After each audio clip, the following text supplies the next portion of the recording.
My great fellow Americans, earlier today, on the eve of the Thanksgiving holiday, two members of the National Guard serving in Washington, D.C., were shot at point-blank range in a monstrous ambush-style attack just steps away from the White House.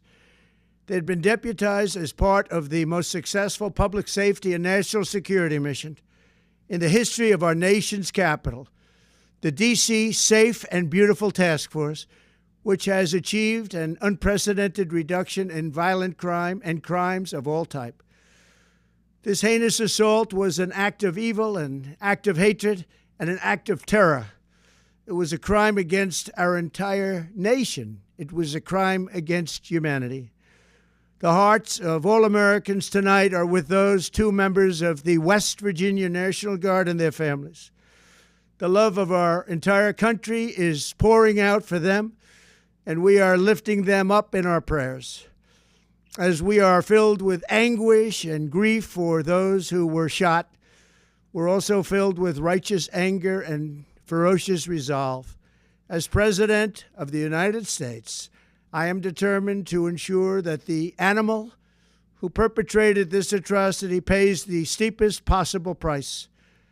I can report tonight that, based on the best available information, the Department of Homeland Security is confident that the suspect in custody is a foreigner who entered our country from Afghanistan, a hellhole on earth. He was flown in by the Biden administration in September 2021 on those infamous flights that everybody was talking about.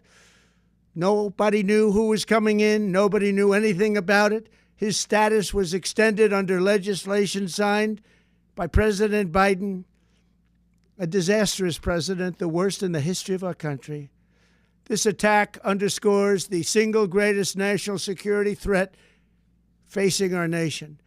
The last administration let in 20 million unknown and unvetted foreigners from all over the world, from places that you don't want to even know about.